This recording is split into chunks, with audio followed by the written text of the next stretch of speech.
The first crack in my marriage wasn't loud. It wasn't a fight or a slammed door, or even an argument. It was silence. The kind that hangs heavy like smoke after a fire. It was a Thursday night. I came home from work early, tired but hopeful. I had picked up Emily's favorite Thai takeout, the kind she always craved when deadlines at her office piled up. I walked in expecting the usual. Her smile, her teasing comment about me spoiling her, maybe a kiss on the cheek. But instead I found her on the couch, staring at her phone, the screen lighting up her face. She didn't notice me right away. When she finally did, she flinched. Not in surprise but in guilt. I saw it in her eyes, quick and sharp like lightning. "Hey," I said, setting the food on the table. "Hey," she muttered, locking her phone too quickly. "Long day." Her voice was casual, but her hands trembled as she reached for a napkin. That's when something inside me twisted. For the first time in 10 years of marriage, I didn't recognize my wife. The suspicion started small. She was always working late. Her phone, once left on the kitchen counter without thought, became glued to her hand. Notifications were silenced. She laughed at texts she never shared with me. And the intimacy. It wasn't gone, but it was hollow. Kisses on autopilot. Conversations that skimmed the surface. Nights where she rolled away from me in bed, claiming exhaustion. One night, when she fell asleep on the couch, I picked up her phone. My hands shook like I was holding a live grenade. The lock code had changed. That was the moment I knew. Not proof yet, but certainty. Like feeling the thunder before you see the storm. The discovery.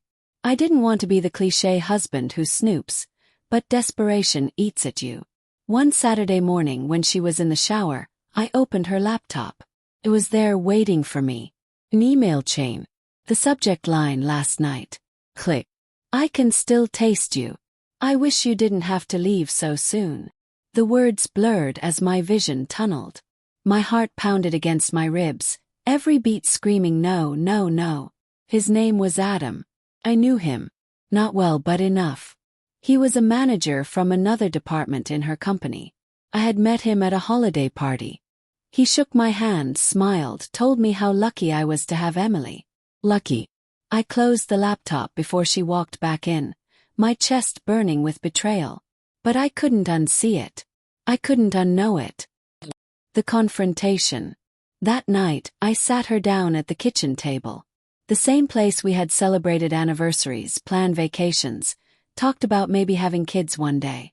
"Emily," I said, my voice steady though my hands trembled. "How long has it been going on?" Her fork clattered against her plate. "What are you talking about?" "Don't." My throat tightened. "Don't lie to me. I know about Adam." Her face drained of color. For a second she looked like she might deny it, spin another story.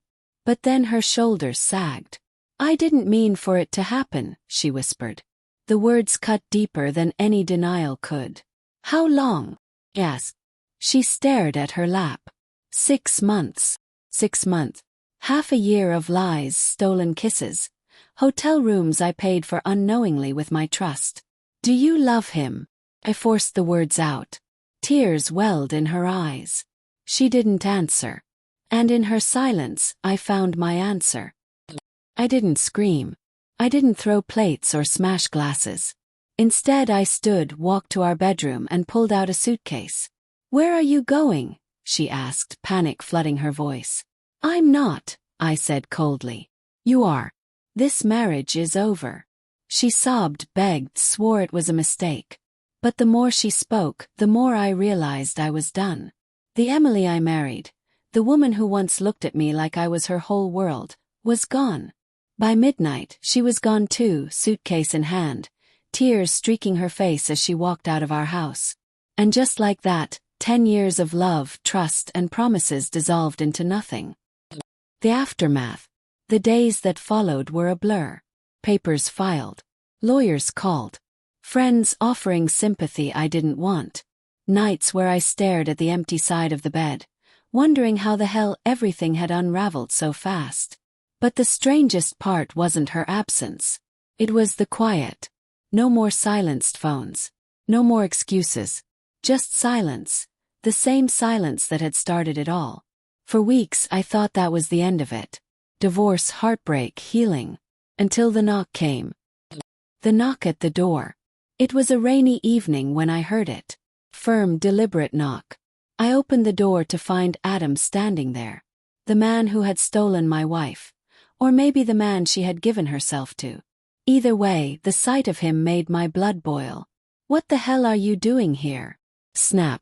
He looked broken. His hair was unkempt, his shirt wrinkled, his eyes red-rimmed.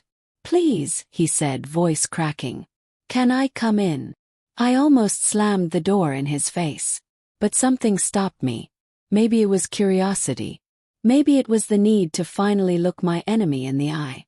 I stepped aside. His confession. He sat on the edge of my couch like a man awaiting judgment. "She told me she was leaving you for me," he began. "That's what she said. That you were cruel. That you didn't love her anymore. She made me believe we had a future." My fists clenched. "And you believed her. You knew she was married." "I did," he admitted, shame dripping from every word. "And I hated myself for it. I loved her." His voice cracked. "At least I thought I did." He rubbed his face, exhausted. "She left me too. The day after she left you, she said she needed time alone. Then I found out she's with someone else. Someone new. I was just a stop along the way." For a moment, I stared at him, the anger in me flickering into something else. Pity, maybe. Not for him, but for the pathetic, tangled web she had spun. The realization. Emily hadn't just betrayed me. She had betrayed him too. And maybe others before us. She wasn't searching for love. She was searching for something she couldn't hold on to. Attention, validation, excitement. Whatever it was, it had nothing to do with me or Adam. For the first time, I realized her betrayal wasn't about my worth. It wasn't about me failing as a husband.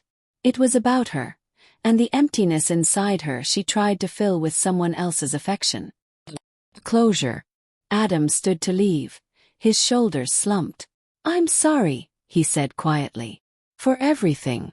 If I could take it back, I would." I looked at him for a long moment. Then I nodded.